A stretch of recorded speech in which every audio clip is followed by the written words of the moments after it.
সোমবারে ঈশার নামাজের পরে কেউ যদি এই দোয়াটি 100 বার পরে আল্লাহর কাছে কোনো কিছু চায়, আল্লাহ রাব্বুল আলামিন তাকে সাথে সাথে দিয়ে দিবেন। আল্লাহর কসম করে বলছি, আপনার সকল অভাব দূর হয়ে যাবে, আপনার সকল ঋণ দূর হয়ে যাবে, আপনি সকল মনের আশাগুলো কবুল হয়ে যাবে ইনশাআল্লাহ।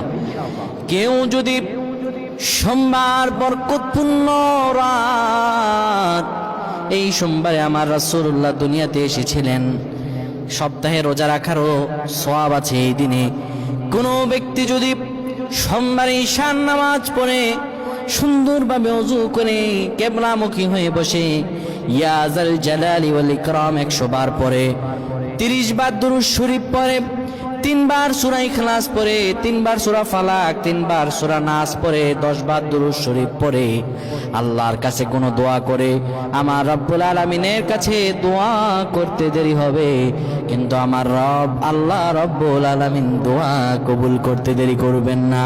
আমার আল্লাহর কাছে যদি চায়, আপনি ঋণ থাকেন, আপনি খারাপ অবস্থায় থাকেন, যত বিপদ আপদে থাকেন, আমার আল্লাহর কাছে যদি কোনো কিছু চান, আমার রব্বুল আলামিন সাথে সাথে দিয়ে দিবে। আল্লাহুম্মা আমিন।